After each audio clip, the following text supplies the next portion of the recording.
Okay, welcome to the Future of Business event series. Today we discuss the question why organizations need trade unions and what they don't typically teach you on the MBA. To discuss this, we welcome Sam Gurney. Sam is the Regional Policy Officer at the TUC, the Trades Union Congress, for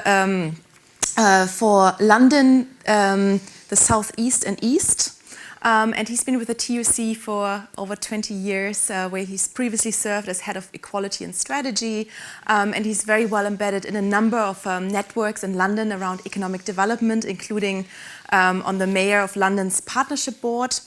So he can really share with us from his insight as part of the TUC, but also more broadly and being involved in the London network, why we still need trade unions.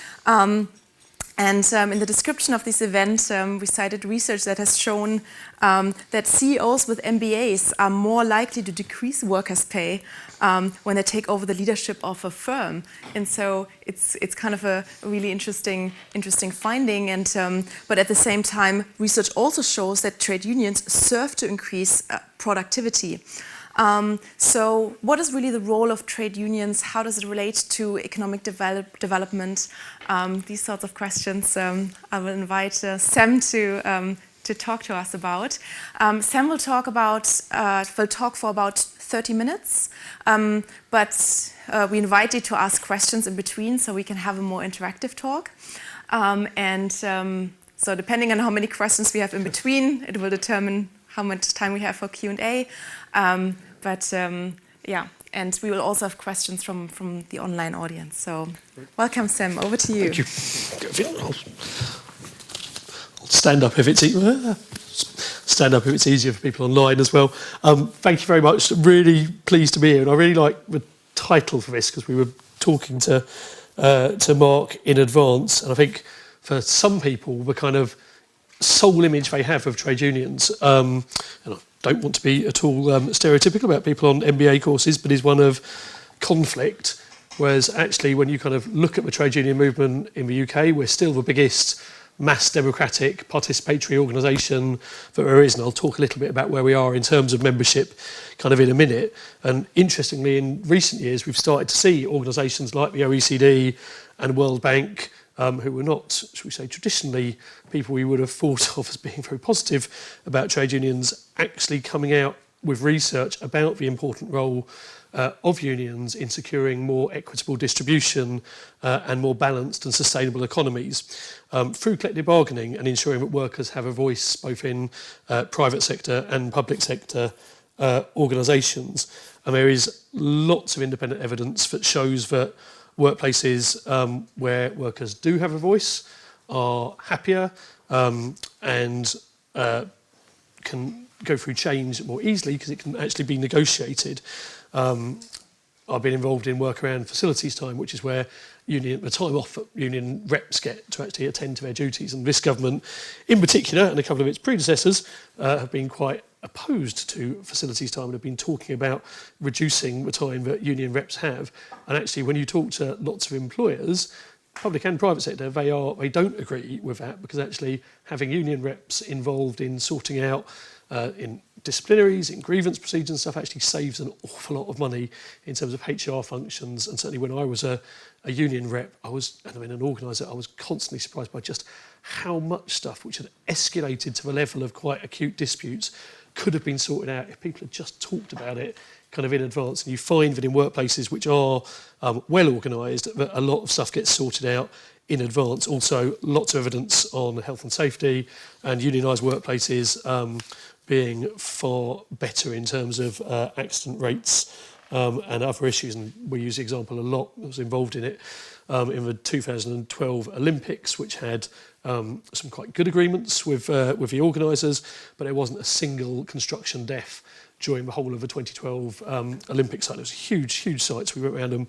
a lot, whereas if you compare that to any other Olympics in modern times, where there were large numbers of fatalities during the construction. So it's just one little example of that. As I said, we can come back to a little bit of stuff on productivity, profitability, but we would obviously argue that when you combat job insecurity and ensure fair pay, or fairer pay, that helps with businesses retaining experienced staff and, as I said, being engaged and willing to share ideas about how to develop. So anyway, that's kind of a little bit of that kind of introduction. There's a report called The Added Value of Trade Unions, which has kind of all of the stats and details on that, and I can give Mark and Juliana a link to it on the TUC website if anyone actually wants for kind of hard empirical evidence. I'm not going to go into that in this speech. What I was going to do was start off with a little bit of background on trade union structure, very briefly, a little bit about me, and then talk in a bit more detail about the 4 priorities for the TUC at the moment, and how that then impacts on kind of where we think employment relations, industrial relations are going in the UK, as we kind of touch on each one of those. So forgive me if this is really basic background. Some of you may know this already, but I didn't want to assume anything.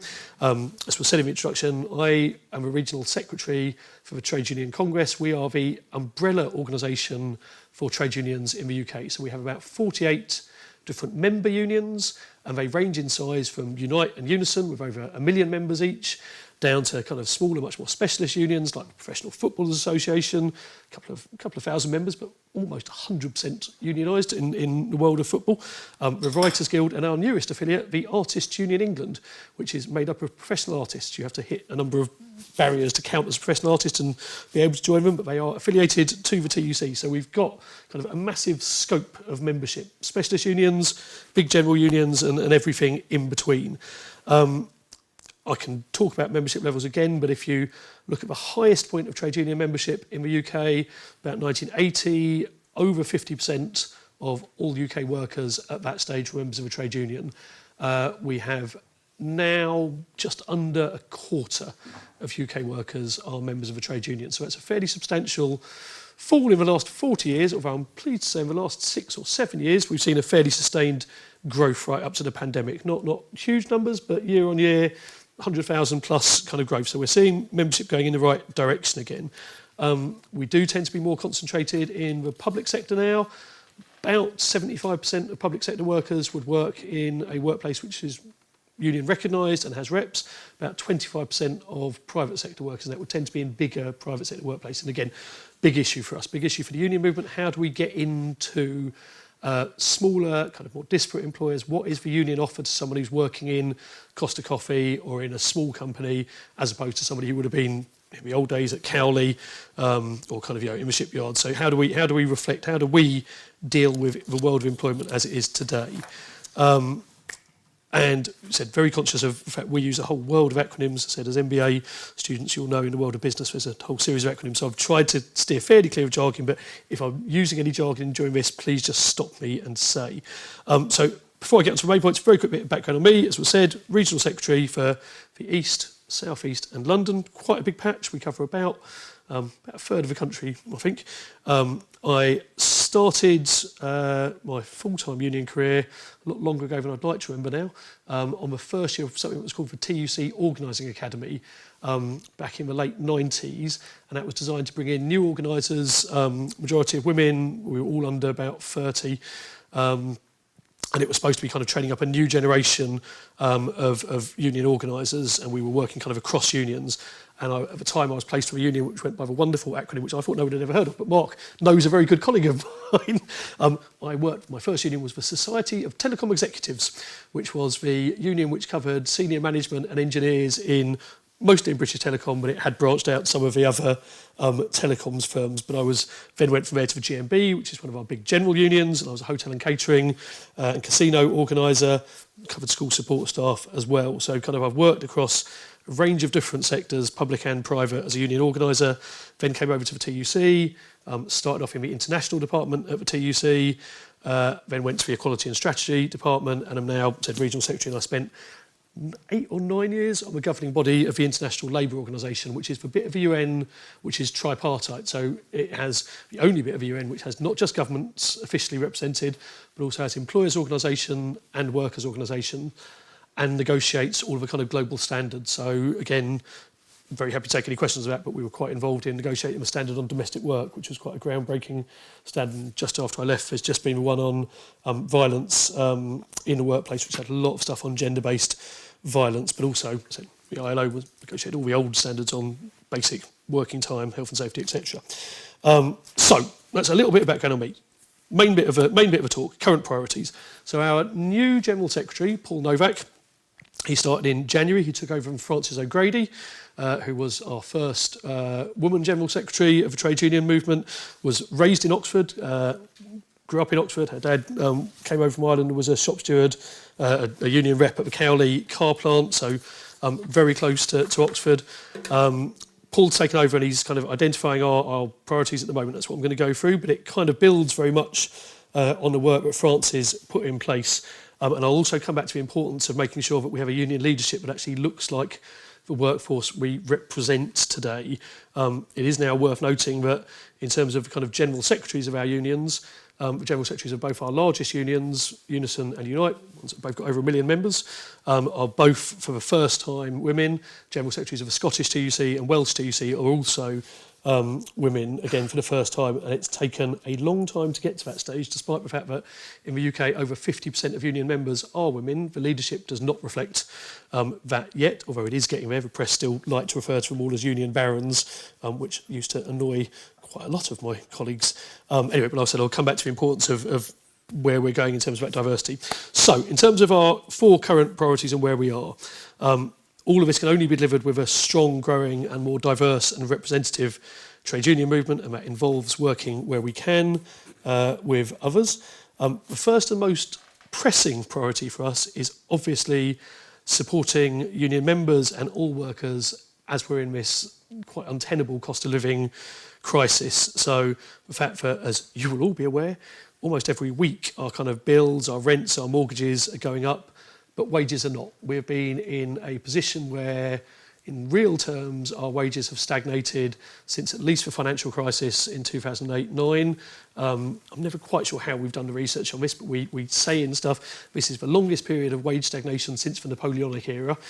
Obviously, jobs were rather different in the early 19th century to now, but this is the longest period of sustained lack of wage growth we've seen, and it's obviously incredibly intensified as inflation has gone through the roof in the last year or so. And so we now live in a country where, and having been on lots of picket lines with colleagues, talking to hospital workers who are going to food banks in their own hospitals, talking to our firefighters who can't even afford to put petrol into their vehicles to get to their fire stations. Comes back to the housing crisis, no one can afford to live anywhere near their workplaces in lots of parts of our region. Talking to head teachers and the Head Teachers Union, the NHT, there's 2, and the other one are now balloting for strike action as well. And that's because they have been pushed so far. And just talking to head teachers around the absolute crisis, not just teachers, but head teachers, the crisis that their schools are facing in terms of funding. But we also know this isn't a crisis which is affecting everyone equally. So very conscious that I'm in the business school at the moment, but if you look at CEO pay, it's boomed. It's gone up 23% in the last year, 39% the year before that. Dividends rising 3 to 4 times faster than wages, and corporate profits are shooting through the roof. And we've just had the latest oil firm profits, Shell announcing quite a remarkable increase in stuff. Now, in the short term, that could seem quite attractive to some business leaders, but obviously anyone with a view to the medium or long term has to see that that's not sustainable for any length of time. So at TUC, our focus is on 2 things when it comes to tackling that cost of living crisis. First of all, making the case, including in our recent budget submissions and all of our meetings with government, that government can and should be making different political choices. So some of that is very immediate. Proper windfall tax, actually closing some of those loopholes on the energy giants, closing the loopholes on the profit levy, equalising capital gains tax and income tax would, we have calculated, easily provide the money which is needed for pay rises, certainly for groups of workers who've been taking action recently in the public sector, our teachers, social care workers, hospital and NHS staff. But it would also, and this is where we've been working quite closely with a lot of business leaders on this, allow the government to actually put a massive boost into the infrastructure we need to really drive growth. It would provide proper support for joined up skills agenda again, proper lifelong learning, the sort of stuff which we know is absolutely vital to driving productivity and growth in the economy. So it would help to get pay moving, but it would also help investment in other areas. And a really good recent report that our chief economist Jeff Tilley did, lots of coverage around what he called the economic doom loop we're in at the moment of falling investment and falling pay in a vicious cycle that's trapping millions in poverty but causing real long-term damage. And so when we talk to our colleagues in quite a lot of business kind of organisations, groups like the Chartered Institute of Engineers as well, around kind of how the investment pipeline to infrastructure has been cut off in recent years. So HS2 on one side, there's lots of other big infrastructure projects which have been promised, none of which are coming on stream, the damage of which we don't see now, but we will see in 5, 10, 15 years. And I say the damage we're seeing to the education system at the moment, which will be borne out when those kids are getting to the school leaving kind of age. So we've got that lobbying piece of work going on.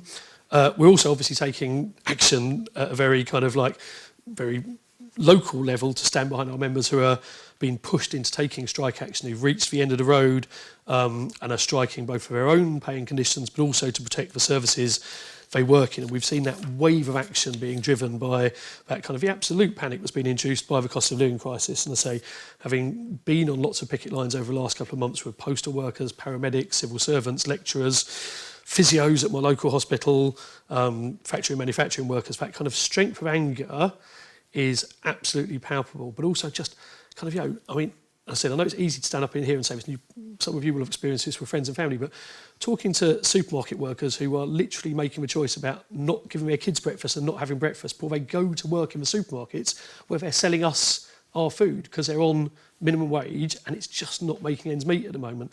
Talking to, say, paramedics who, we had a meeting where we were talking to, I'm really conscious of time now because I've only got my first point, but we've been doing meetings with mostly Conservative MPs where we were taking groups of key workers into even to talk about why the pay offers which were on the table were such a slap in the face. And we did one meeting with a Tory MP who remained nameless, but it's the first meeting I've done where we were all online, where literally not a single person at the end of the meeting was not in tears, having listened to a paramedic telling her story about what it had been like working through the lockdown, having to close the door of the ambulance, where families literally scratching at the door of the ambulance because they knew it was the last they'd see of a relative who was being taken into hospital, getting home and having to shower in their garage where they'd rigged up a kind of shower, and then being told that they weren't even worth a 1.5% pay increase when inflation is running at 12-13%. And so the kind of that raw emotion of people, which is just really coming through, and when kind of you really feel it when you're out with people.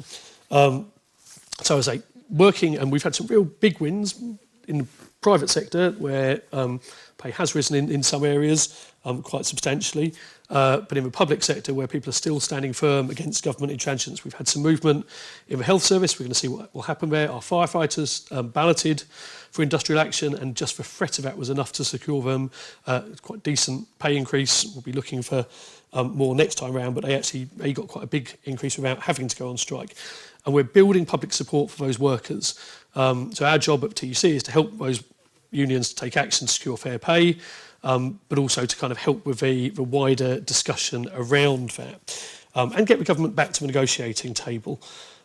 So that's been going on, but unfortunately we've seen at the same time, it's the second priority, some quite serious threats, legislative threats to our ability to take action, but also to our basic employment rights and the framework of what we would call mature industrial relations in the UK, although just seen on the news that there may be some changes on the EU derived law bill. So we've got a government which has moved kind of a million miles away from when Boris Johnson was talking about extending and enhancing employment rights. He brought in Matthew Taylor, the Taylor Review, to kind of look at how they could actually improve that. He came up with a series of recommendations, some of which were quite good, which is about how improving employment rights would actually help build a stronger economy, absolutely none of which have been implemented. And to be honest, I think at the time we probably didn't believe Boris Johnson was serious, but the evidence has borne that out.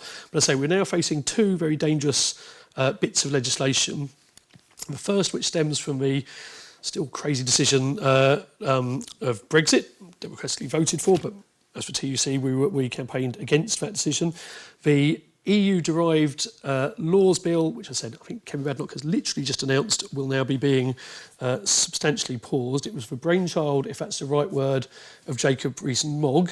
This was going to be the burning of all of the EU-derived law in one go. So about 4,000 bits of legislation, which included everything from environmental protections, consumer protections, but also all of our basic kind of rights in terms of, underpin things like the minimum wage, basic holiday provision, our health and safety kind of regulations. And we formed a now quite successful alliance, including with the Institute of Directors, Chambers of Commerce, but also environment and consumer groups to campaign against that. Lots of discussions with Kemi Badenoch, who's the current minister responsible for that. She announced a couple of weeks ago they were looking at it again, and I said, just as I came in, looking at my phone because it had pinged her a message saying they're now saying they're not going to do anything like that. Well, proof will be in the pudding, but we will wait and see. They're going to look at some laws and then not put this cut off at the end of the year on that. So hopefully we've won quite a lot of that argument, and those laws will be looked at kind of seriously, review to bringing them back into place. The second fundamental attack, which we're seeing at the moment, is the minimum services legislation. So this is the bill which the government are trying to push through Parliament in record time, which would bring in so-called minimum service levels across 6 areas initially, including transport, large bits of health service, border force, and a couple of other areas, which would allow, for the first time, employers to legally sack workers who were taking lawfully balloted strike action, but those workers could be under this law instructed to go into work in order to maintain a so-called minimum service level, a minimum service provision. We think it's wrong, unworkable. We think it's absolutely incompatible with International Labour Organization standards and our current legal framework. It's a nasty and rotten piece of legislation, but also it's a political attack on trade unions. But by the government's own admission, when they were doing their original impact assessments on this, it will poison industrial relations and actually prolong strike action, because it will make it harder for people to reach negotiated settlements. People only take strike action as an absolute last resort. When you're pushed to that, it's because negotiations are broken down, you're trying to get back to the table. This will cause a kind of absolute hardening of relations. And if the first person who's sacked for being told they have to go to work and refusing to do so is going to create a hell of an issue. So we would argue this is the direct opposite of that form of mature industrial relations where employers and unions, businesses and unions actually work together to achieve kind of good results, and when there are problems, bargain in good faith, not with a gun to the head, and come out of that stronger. We've been working with the second chamber, the House of Lords, to expose the kind of gaping holes in that legislation. They passed 4 amendments last week, a week before, which, if the House of Commons accepted them, would pretty much emasculate the kind of worst bit, would really not make it a good bill, but would take out a lot of worse aspects. Interestingly, working with some quite right-wing Tory, or it's probably the wrong word, libertarian Tory MPs in our region who are opposed to this because they see it as direct government interference in the workplace. So they see it as the government coming in and imposing terms which were best left up to local kind of discussions. So I've been quite surprised by some of the people I've been talking to recently who've been asking questions in the Parliament, decent questions about it. So I said, but we think this is a kind of, it's a huge threat to industrial relations generally, but also to workers' ability to protect their own interests. It's kind of harking back to the playbook of 1980s, but conditions have changed massively since Margaret Thatcher was kind of in, and we think actually the mood of a kind of wider public is very different now, and you've seen that through the kind of very large-scale support there's been for groups of workers currently taking action. So the other thing which we're saying to the government on a very regular basis is they will face a political price if they try to push this through, and that brings me to my third priority, which is, he said, looking at the time quickly, I've got about 5-10 minutes, securing political change. I said, hasten to add, the TUC is not politically affiliated, we're not politically neutral. Some of our unions have an organisational link to the Labour Party. The TUC works with whoever is in government, either at a local or a national level, and those relationships help us to deliver some stuff. So during the pandemic, The furlough scheme and the self-employed workers protection stuff was very much something, wasn't perfect, but it was very much negotiated by some of our leadership, by France's, Rishi Sunak when he was Chancellor, and the then head of the CBI, kind of going in and actually thrashing out something which over the course of the pandemic really did help lots of people to keep their heads above the poverty line. But it is absolutely fair to say that we have closer links with the Labour Party, and our campaigns and policy work is focused on securing commitments in party manifestos, all parties, that will speak to the issues which really affect working people, our members and our unions. So, for instance, with the Labour Party at the moment, we're very much working with them on their commitments to a new deal for workers. That would be something we would like to see any government coming in enacting, but that includes banning forced 0 hours contracts, ending fire and rehire policies, and during the pandemic we saw 1 in 8 workers being affected by some kind of fire and rehire, which has really come back to bite some employers, certainly in the airline industry, where people could have furloughed more people but chose to try to dismiss people, bring them back on reduced terms and conditions. Post-pandemic, they have been incredibly short of workers, because what's happened is there are a limited number of staff who have airside passes, to get a bit technical and stuff, and the airlines have been headhunting them from each other. So when you see all the kind of stuff that's been happening at Heathrow with the kind of long delays and stuff, and people saying not enough baggage handlers, etc., it's not because there aren't enough people who want those jobs, it's because they made a really short-term decision to dismiss a skilled workforce, and then there weren't the people to bring back in fast enough, get trained up and get the security clearance. So I'll just use that as one example of a very short-term business decision which has really come back to bite those airlines. Anyway, so securing fair pay agreements to raise standards across sectors of the economy. And so we're, again, looking there at where you would bring in a form of proper tripartite working sector by sector, looking at social care as the first one, where you would bring together social care employers, public and private sector, the relevant unions and other interested people. You would set a minimum pay level for social care. We're arguing that should be £15 an hour, and that would then be rolled out across the whole of the sector with adequate funding made available for that. Repealing anti-union legislation is something which we're asking all political parties to do, because we think it's seriously unhelpful and it reduces things. And then giving unions access to workplaces, both physically and digitally. So we think that would be a comprehensive set of measures which would would level up the playing field for workers in the UK. There's lots of other things which shadow ministers have been talking about, a wave of insourcing, so we're not losing billions of pounds of taxpayers' money in dividends that don't need to be paid out, creating a publicly owned Great British Energy Company, which would reduce bills not just of consumers but also of businesses, and sitting on some of those bodies that you referred to at the beginning, like the Mayor's Partnership Body during the pandemic, talking to lots of businesses across our region around just how they were, even before the recent hike in energy prices, struggling with those kind of bills, and unashamedly talking about bringing some bits of the economy back into public ownership. Our railways, which ironically are in large chunks of our railways are in public ownership. They're in public ownership of other European public companies. So when you look at the kind of facts on the fact that, I can't remember the percentage, but I think it's over 50% of our private rail train operating companies have stocks which are held by the public rail companies from France, Germany, Spain and Italy. So the money which is going from here supports public transport in those countries and is being lost to here. Anyway, so we think those are all steps in the right direction in terms of tackling some of the kind of insecurity and problems we've seen growing up. We are very focused on working and looking at what's been happening internationally. So looking at what's been happening in America under the Biden administration, in Australia, in Spain, Germany, New Zealand recently, where we're seeing real progress, where parties committed to working together with unions have shown what's possible in power. So a levelling up of the playing field, engaging with unions and business in genuine social partnership, looking at things like fair migration policies, which at the moment we think is really hurting our economy, trade deals which actually include commitments to decent work in the supply chains, active industrial strategy and investment, and corporate governance policies which support long-term growth. My colleague Janet Williamson at the TUC is our kind of corporate governance lead, and again, lots of stuff on a website, but working with some of the kind of investment companies, pension funds and others on kind of, what good medium to long-term growth looks like, sustainable kind of growth in our economy, and said looking at other countries to see what's been happening there.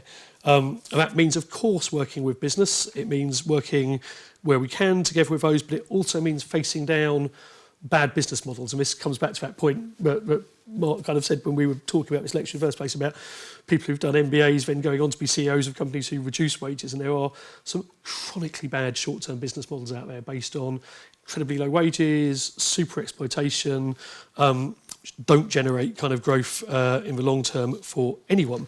And we would argue that Liz Truss and Kwasi Kwarteng attempted to put some of that into practice on a national scale. But it said it's always about trying to find grown-up ways of having dialogue, sometimes difficult conversation because we won't always agree on some stuff, but putting in place the right machinery to tackle injustice and inequality, to get wages and living standards rising, and to rebuild our public services, which again are vital for any kind of growth, because as I said, that public sector infrastructure on which private sector enterprise also relies for the education system, our health services, our transport system, etc. And that's often about political choices. Do we invest in our public services and skills? Do we persist with a kind of model of top-down so-called reform that actually leads to a weakening of those kind of structures? We know there are huge changes, and I'm sure you've all been kind of discussing this in lots of parts of this school coming in the world of work, in terms of automation and AI. We know that's going to massively impact on jobs, and no two academics I've ever talked to have agreed on how many jobs could be at risk or could grow from this. So the figures kind of vary massively, but we know that it's going to lead to change, and that the best way of dealing with those changes is to actually do that in a negotiated way. And again, when we look at what happens in other countries, the Scandinavian model, talking to colleagues in Norway where kind of, whole sectors of kind of distribution have been automated, but in fact workers have been retrained to use the new equipment or reskilled to go into other areas, where it's been done in a kind of really constructive way, said where people have had lifelong learning in place, or examples where you just dismiss your entire workforce. They then have to go onto universal credit. You do this, but it then creates that doom cycle of people being out of work and no growth in the economy. So tech agreements of reskilling workers. Green, right, I'm over time now, aren't I? Green infrastructure, where we need to go, ensuring new green jobs are decent jobs and unionised, how we deal with climate change is at the heart of a lot of what we're doing. As for General Secretary of the International, former General Secretary of the International Trade Union Confederation, used to start most speeches with, there are no jobs or businesses on a dead planet. So that kind of, again, need to really focus on the systemic changes we need in the economy, how we need to change. Now, obviously, for us, a lot of that is about just transition, how we work with business and others to ensure a just transition to a better, more environmentally friendly economy. Four kind of bedrocks for that for us: a clear and funded path to a low-carbon economy, workers at the heart of delivering those plans, and say just down the road in Cowley at the BMW plant, really interesting example of where the company and the very highly unionised workforce have worked together. They've got green reps, they've actually looked at what's going to happen there in terms of kind of electric vehicle production, and they've not always perfect, but really kind of gone into those negotiations in a kind of open way. Workers having access to funding to improve their skills and equip them for change, and the fact that new jobs have to be decent jobs. So again, very conscious of time, it's a huge area, and I'm very happy to talk about work and climate change. I will absolutely finish on priority 4, which is diversifying our movement. To be able to genuinely represent working people in all our structures, we need to make sure that as a union movement, we actually look like the modern workforce. And so equalities issues have been at the heart of our work for a long time. As we said before, this role as a regional secretary, I was acting head of our equality and strategy department. We covered our work on gender equality, LGBT workers issues, anti-racism, and disabled workers and rights. And each one of those could be a presentation in itself. But no one who's been watching the news will have missed the kind of toxic culture which we've seen in some of our own structures. We had one of our unions, Transport Union, the TSSA, which was found to have an absolutely appalling culture of systemic sexual harassment inside its ranks. Anyone who's been watching the news about the CBI, which is literally imploding at the moment, all the reports on kind of some of our biggest institutions, Met Police, Fire Brigade, coming on top of the kind of Me Too stuff, which was talking about huge problems in the private sector of this. So we know there is a massive task to deal with in terms of harassment, sexual harassment and other forms within our workplaces, and that we have to deal with that. We've got lots of stuff going on within the TUC, around anti-racism task force, huge programme of training for people to be able to deliver sexual harassment awareness training within their own organisations and workplaces. And this again is an example of where unions and business has to come together, because we can't do this on our own. The workforce alone can't do this. Management alone can't do this. This has to be a partnership of people working together to drive this out of the workplace and our wider society. And we know that if there's a business price to pay if we don't get equalities right, because businesses lose really good people. So, absolutely finally, no, sorry, two last bits. Never give a trade union a platform and say. Otherwise, we can also Go for it. So, we'll say, so just did talk to Mark a little bit around one of the biggest areas of trade union work that unfortunately receives very little publicity in news about strikes and stuff is trade union education and the work that came under a programme called Union Learn, which was funded from 1997 up to 2 or 3 years ago, so under governments of all political stripes. It, at its peak, had over 250,000 workers a year going through workplace programmes, workplace supported learning and projects which are delivered by employers and unions working together, training and skills. It reached groups of the population which other skills and training stuff didn't. So nearly, last research I saw, was about 70% of people who had either no previous qualifications or level 1 or 2 qualifications. So basic language, basic literacy kind of skills, basic numeracy skills, but other stuff as well. I mean, going up to kind of much higher stuff. It was something which was driven by employers and unions working together. All the independent evidence showed it kind of worked. Gavin Williamson, who some of you may recall, was the ineffable Education Secretary at the time, abolished it in the face of all the advice from his civil servants because he wanted something to say at Conservative Party conference where he could say he was getting rid of something that had union in the title, and he stood up and literally used it as a soundbite. And we had Tesco's, Sainsbury's, Heathrow, all coming out and opposing that change, all lobbying the government, saying, no, we're getting huge amounts of stuff out of this for our staff. We're replacing that with a lot of stuff at a devolved level where we've got stuff from devolved authorities who are paying for very similar work going forward and helping to rebuild that across parties. So from the West Midlands, as a Tory mayor, to London, the Labour mayor, up to Yorkshire, Tyneside, all of them are actually putting money into this because it's seen to work and it's seen to really deliver on the kind of skills we need at a workplace level. Now, I haven't talked at all about international work, but I'm happy to answer any questions on that. We are very much part of the European TUC and the International Trade Union Confederation. Our unions are all part of their global union federations. They work across sectors on this stuff because obviously in a global economy we have to be organised as well. A lot of solidarity work going on as well.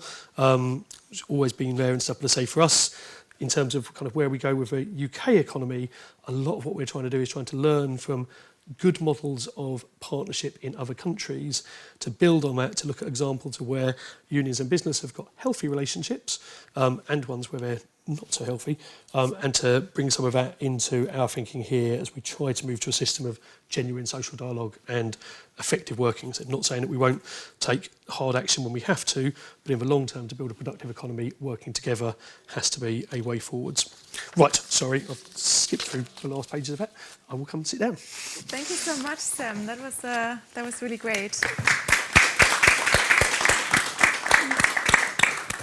I think what you've really outlined is really the broader role that trade unions play in the economy and in driving up productivity, and also in kind of ensuring that at least, part of the social contract is fulfilled. By the social contract, I mean the idea that we accept a level of inequality in our society on the assumption that the economic growth that goes with it will also benefit the least well-off members of society. And I think we've seen partly that breakdown of the social contract, which manifested in this wave of strike actions, which was really incredible seeing, teachers on strike, even barristers were on strike. And so I think that really testifies to something really being problematic. We now invite you to think of questions, which you can either, I think we have the Menti link up here, right? If you can put this up, which you can either post on Menti, or you can also just raise your hands, and we'll also monitor the questions that come in from our online audience. But maybe as you're thinking about your questions, let me take chair's prerogative and ask the first question. What I found really interesting was that you said you had more successes in the private sector than in the public sector. And I was just wondering if you could give us a concrete example and maybe share with us why you think that is, why you think you've been more successful, unions have been more successful with industrial actions in the private sector. And so some of that is areas where we haven't had to take industrial action, where it's just been actual bargaining. Well, it's partly to do with, it comes back to a point around kind of industrial strength, to use the old language, where union membership is high and actually employers need the people. So when we look at the aviation sector at the moment, say coming out of the crisis, and I gave that example of where actually because of some very short-term decisions made by management in some firms, they let people go. There was then quite an urgent need to replace those people, and so then you're in quite a strong position if you're saying, well, hang on a minute, inflation is running at 12% and you need me to unload your plane or be security at the airport or fly your plane or staff your plane. And actually, kind of if you look at some of the pay deals that we've been securing, or our unions have been securing in the aviation sector, those have been running kind of not far below the inflation level. If you look at some of the targeted action in terms of jobs which require heavy goods vehicle licences, again, not getting too specific about this, but if you kind of like look at the fact that there's been, partly because of Brexit as well, quite a lot of people who had European citizens who were working here, who were doing things like refuse work, driving buses, etc. It makes more sense for them to be in Germany now or in other countries. And so there's been a shortage of workers in those sectors. So you've seen there pay rising to what we would say would be a fairer level because employers have needed to recruit those people. What we need to see is some of that correlating across to things like, and again, use the example of social care as one of the first sectors we're looking, if there is a change of government, political change of government, under a new deal for workers, that we would go to some sort of sector pay bargaining. And if you look at social care, where 90% of the current workers in the social care sector earn minimum wage, so just over £10 now, but there are 165,000 vacancies. Exactly. And this is a sector where we all know we need people. I mean, we need people in social care. Our families need care. We're going to need care. This is not something you can just leave. This is kind of like, there has to be funding for this. But at the moment, we have a system which is so broken, people out of choice will not go and work there unless it's an absolute, vocation for many people who work in it. But it's becoming harder and harder to do that when your bills are going up and you cannot afford to do it. Again, these meetings we did with Tory MPs where we'd have kind of, I always thought most of them, the MPs knew what was going on, but you'd confront them with brilliant social care workers who'd talk about how they were paying for petrol themselves to get themselves to jobs, their own jobs during earning minimum wage, but having to pay for petrol because they couldn't travel on public transport during the pandemic because they didn't want to put the people they were looking after at risk, so they were out of pocket at the end of a week because they'd been kind of doing it. These MPs were going, really? Is that really the case? But surely you're getting paid kind of more. They're sitting there going, no, people waving their pay slips at them in meetings.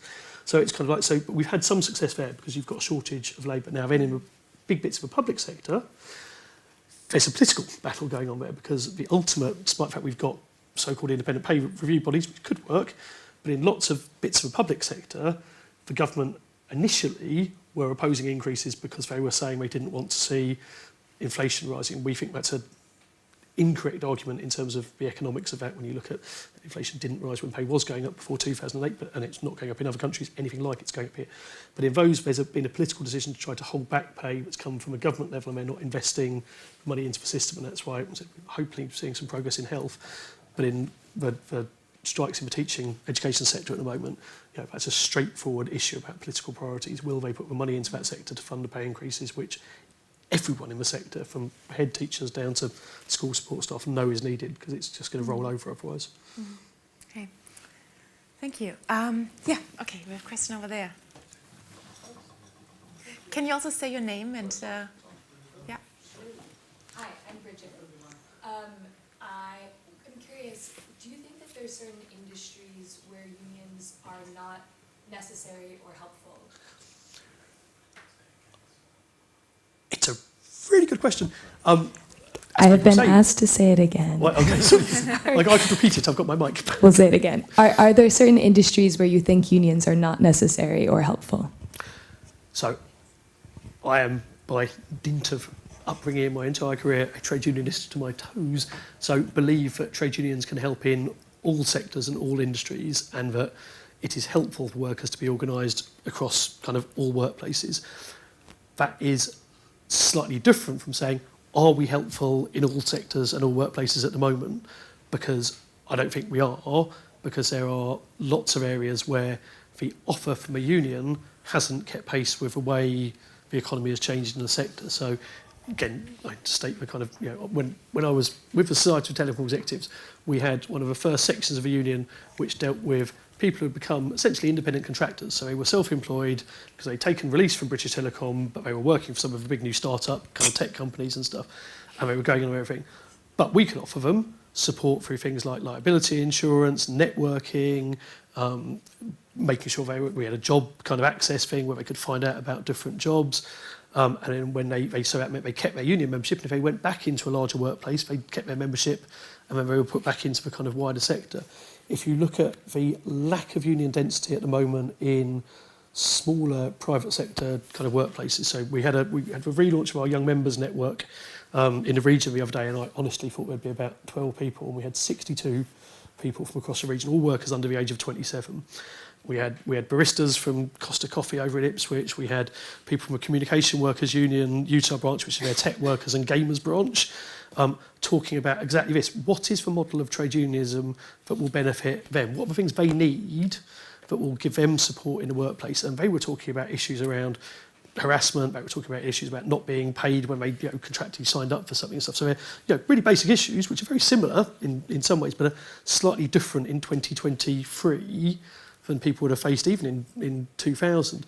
So there's a job of work for us to do to make sure the offer is applicable to all workers, but the sense of collective organisation, I think, applies kind of wherever you are. Again, sorry, I could go on about this for ages, but we were talking to people around kind of like, how do you support workers who are signing on for work on apps and getting their shifts and stuff, and how do you make sure that they're talking to each other about what's happening and they're not being exposed to a manager being able to say to one person, you do this, but then not telling anyone. And so those kind of networks of information and stuff, which unions should be providing support and which people really want and need. And people are setting up for themselves using kind of WhatsApp groups and other groups to kind of talk to each other across firms. But if you look at kind of our bigger unions, I was an organiser for one of them, are we up to speed with that? No. Are we up to speed with kind of the way that people use digital? There's an example we use of our kind of digital kind of transformation stuff for trade unions where people, so our head of comms says this, she's got a better relationship with her Nectar card in terms of the amount of information it has about her than she does with her union in terms of getting emails or kind of access and stuff. Because her Nectar card knows everything she spends and what she likes, and she can get hold of someone there really easily if she wants. Whereas to get hold of her union, in this case her union, it's much harder to get through because she's not in a workplace, wasn't in a workplace where there was a rep, where there was and we need to adapt our systems for that as well. But that needs legislative stuff as well, which is why I said in my point around the right to kind of physical access to workplaces, but also the right to digital access to workplace networks. So if you're talking about, in the old days I used to do induction for new workers into BT, now we'd need access to BT's online system to do that, where workers are home working and stuff. We need to adjust to the fact that lots of people are home working. So there's loads of stuff going on about that, but all workers can and should benefit from being in a union, but unions need to adjust to being able to live with that. We have a question here and a question there. Hello, my name is Gaurav. I'm from Toronto. Thank you for the wonderful talk. I liked your example about the aviation industry and the short-term business decisions that can sometimes be detrimental. I want to know, is there a lack of foresight in the business decision-making which results in an example like the aviation industry playing out? Are there perhaps externalities that are not be looking at? And what can we do to make businesses more aware of the detrimental effects, such as the ones that played out in the aviation industry? Thank you. So a lot of that, again, some of this I'm really not an expert on, but a lot of that is, I think, stuff around kind of corporate governance and corporate accountability stuff, and whether you're investing for long-term growth and gain or short-term gain. So we've seen real issues with private equity kind of coming in and stripping stuff out. Short-term profit, great. Long-term, you're destroying kind of active businesses and stuff. In the aviation industry, I was quite surprised by some of those decisions, because normally those are businesses which were planning kind of long-term. But one of the biggest examples of where I think this has gone wrong recently is we've had the massive dispute in the Royal Mail. So if you look at the kind of privatised postal system kind of in this country, where they went down some very odd decision-making processes, were trying then to drive a process there which they looked at their competitors and said, right, we want to go for, their CEO who was about to be removed, went for a system where he was trying to impose a thing where they would have driver-owned delivery stuff. So he'd move away from full-time staff, Royal Mail staff, to moving to how some of the other parcel companies, Yodel and people have been kind of doing it and stuff, just as they're starting to move away from some of that model stuff. So it's a how you. So the problem is sometimes it does generate profits in the very short term, but it's how you set up a corporate governance structure which doesn't reward that, how you actually make sure that long-term investment is rewarded. And some really good friends in the Canadian Labour Congress who've been doing some quite interesting work kind of on some of this stuff, which I said I'm not an expert on, but kind of CLT people who've been doing some really interesting stuff on how you get to models. And under the Biden administration, they've been looking at some of this stuff as well.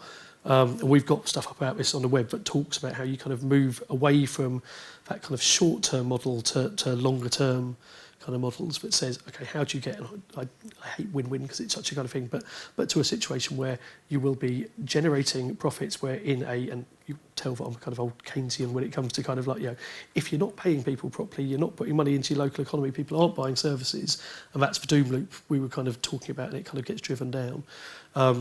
And if you look at, again, it comes to the aviation kind of sector, that I used to do organising at Heathrow, and everything's so interconnected there because families work in the airport, but then other family members work in the hotels, other family members work on the transport systems that kind of get people kind of back and forth. And if you start to take money out of that system, and as happened with the fire and rehire stuff in the aviation sector, strangely enough, they found what was killing was local retail and the rest of the economy because people didn't have any money to spend stuff locally. So it's incredibly kind of short term. So that's not an answer to your question about how you do it, but I think there's working with businesses who are willing to invest, working on what the corporate governance, infrastructure and regulatory structure is, so the fire and rehire legislation, which we want to see that banned, and then actually kind of showing that in the long term that will generate more sustainable profits for business, but also proper economic outcomes for the wider society. Great. Said, lots of stuff on the web. Can I just get a sense of how many people raised their hands? And there was a question here, there was a question there, there's a question there. Okay, I have a task for you, Sam. Try and be shorter. Be very short so we can answer all the questions that are in the audience. I have a question as well. I don't know if I get this in. So let's start with the gentleman over there. Yeah. Hello, Lukasz Broda. I'm a member of staff at the university.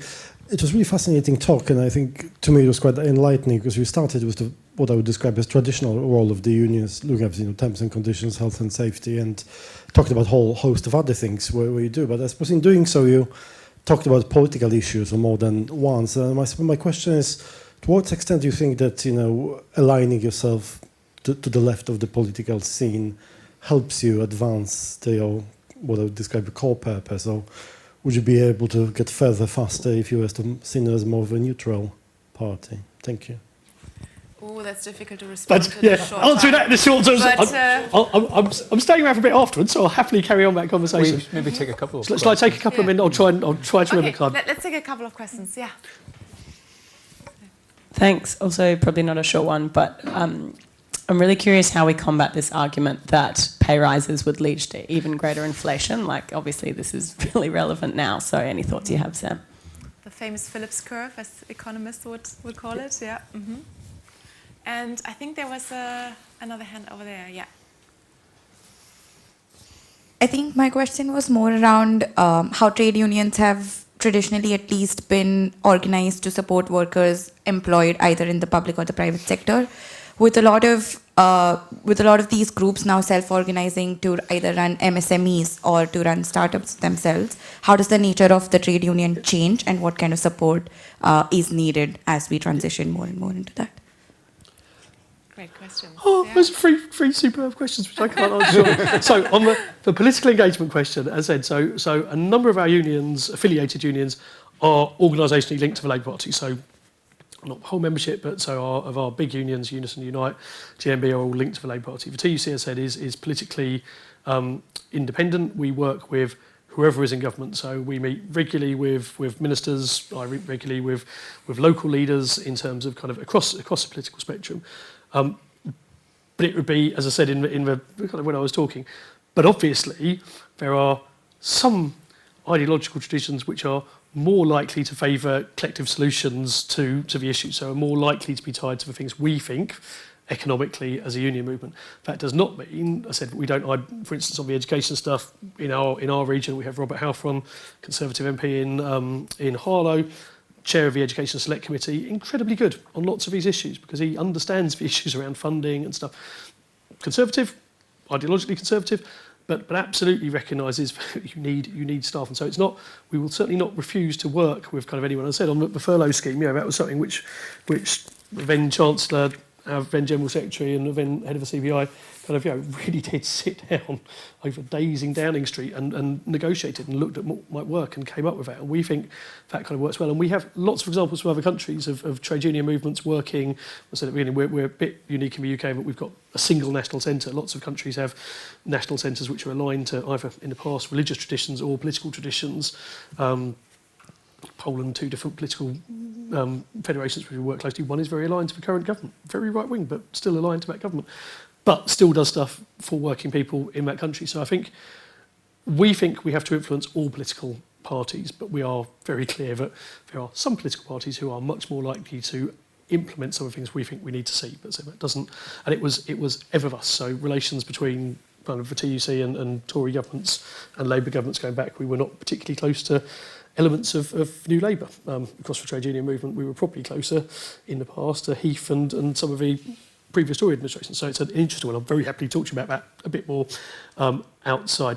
The issue of inflation, I think, is it's crucial, and I'm stressed not an economist by training, but the points our economists at the TUC would keep making are, where is this argument when the government were talking about kind of not looking at profits in the private sector, or when one of the first actions of Liz Truss's government was to remove, or Johnson was going to do it anyway, but Liz Truss went through it, removing the cap on bankers and city kind of bonuses. So on the one hand, they're saying, if we put wages up, it'll massively drive inflation. On the other hand, they're saying to incentivise the private sector, you have to lift all these caps with no issue around what that then does to inflation. And when I would argue, when you look at the detail about what's been driving inflation, food prices, energy prices and stuff, a lot of that, yes, some of it's connected, very much connected to the terrible kind of situation in the Russian invasion of Ukraine. But we've seen mass profiteering by the energy companies, where their profits are record profits, and that has been what's driving kind of inflation. Food prices have been going up partly because we now know how much of our food production came from bits of Ukraine, but also because companies have been cornering the market. I mean, it's happened a bit in the financial crisis in 2007-8. Prices went up because companies were doing some very impressive cornering of different kind of sectors and they've done it again during this. And so actually looking at what's happening there would be equally, if not more effective, and of course we need to bring down inflation. So we all agree we need to bring down inflation. It destroys kind of like but actually you cannot keep repeating that only one group, one bit of the population are going to have to feel the pain for that. So when the Bank of England came out and said everyone has to accept they're going to get poorer, we were sitting there going, really? Kind of look at your people. So that's a slightly class wolf. Look at people at the top who are massively doing very well. So dividends going up, CEO pay going up by 23%. That's driving inflation. Nurses and doctors pay, bus drivers pay, your refuse drivers in Oxford's pay, not the main driver of inflation. So I said we've got to bring it down, but it's also being realistic about that. And then on the point around this comes back to the point that we were making earlier on around new forms of organising and different forms of organising for the economy as it is. So that kind of self-organisation. So I worked very closely when I was at the ILO with colleagues who were organising domestic workers, both in the UK and globally. So traditionally, very atomised workforce. You're working in a household. You're quite isolated and stuff. And again, it's a bit anecdotal, but if I use the example of what was then Justice for Domestic Workers, now Voice for Domestic Workers here, they were just doing some brilliant organisation in terms of bringing people together on a Sunday, which was often the one day they had off, meeting together, eating together, teaching. They still do this brilliant thing where they are learning each other's languages. So Filipino domestic workers are talking to Yoruba speakers from kind of Nigeria. They don't just talk about their working conditions. They're actually kind of engaging on social stuff and learning stuff and building their own networks. And some of that came out of the NGO movement. So the domestic workers stuff in the UK originated in a church project in a bit of London I'm from, in Ladbroke Grove, called Calayan, which is a kind of Filipino just this organisation, but they then linked with a big trade union at that stage, Unite, and kind of came together. And it's kind of, and that's the kind of, I said, it's a bit anecdotal. It hasn't spread in a big way. They're not organising tens of thousands of workers. They're organising hundreds of workers. But it's the start of that type of organisation that reflects kind of different workforces. And again, you know, I said, unusual kind of workforces that we organise. You know, pilots, professional footballers, domestic workers, artists. You kind of, you know, there is a real mix and different things which you know, unions can offer. And a lot of that stuff is just very kind of lost in the headline stuff around transport. Don't get me wrong, transport strikes are very important. RMT is a fantastic union, they're doing really great stuff. There's a reason why transport workers in rail have kept fairly decent conditions. It's because they've got a strong union. But you never see reported some of those new forms of organisation and that new stuff which is going on, which is, you know, really interesting. And is often based on models from other countries. So some of the stuff they were doing, they were taking from the SEWA in India, and you know, so they're kind of, you know, people learning from each other and networking. And I say, you know, we overuse some of those examples, but kind of, you know, some of that, you know, informal worker economy organising in Latin America, which has been, you know, fascinating, looking at kind of what's been happening there. But are people here going, well, hang on a minute, we're in this form of insecure work, maybe not quite as acute in some sectors. How have they been doing it? What can we learn from that? And there's some, yeah, really good stuff going on. So I didn't get onto the international solidarity piece, but yeah, our links with Brazil and Colombian unions and stuff, where we're kind of learning about our links with our Indian colleagues and stuff as well. Kind of, you know, really kind of drawing on that stuff. We were just talking beforehand about the work in Bangladesh, kind of, you know, on the Accord, and, you know, workers who are facing, you know, absolutely kind of appalling conditions, but who are still managing to organise. And it was really interesting to see how, for instance, on the Bangladesh Accord that was negotiated after the Rana Plaza disaster 10 years ago, the Trade Union Congress really played a critical role in being kind of one of the actors negotiating and convincing retailers in the UK to sign up to the Accord. So there we saw this really nice, you know, solidarity between kind of the UK and what's going on in Bangladesh. So thank you so much, Sam, for this talk. I think Mark has a few words to wrap up this session today. So just like to thank Sam for stepping up to the plate at short notice to do this talk, and also like to thank you for your attendance here and all those people online, but also to encourage you to think about your own union and joining a union if you have the opportunity. But also in the spirit of the talk itself, in terms of the title, union organisation relationships and the employment relationship is not generally something we discuss a lot about in MBA programmes, but I think it's become much more important in terms of how we think about the future of work, digital, how we're rebuilding the employment relationship post-pandemic, and also the critical skills that you as future leaders will need to develop to make work a better place for everyone, for yourselves as leaders of the future, in terms of creating meaningful work, decent work, but also the ability to create a context where you can have productive dialogue. And I think one of the things that we're missing a lot in modern society are spaces for dialogue. I think one of the things that Sam has talked a lot about and drawn a lot of our attention to is this notion of partnership and dialogue, and how that space can be very creative in terms of addressing many of the challenges that we're facing today. So the other thing that I would encourage you to think about, for those of you on the MBA programme, is about how to develop those skills. And I think one of the most important ones there is around the ability to negotiate and understand other people's interests.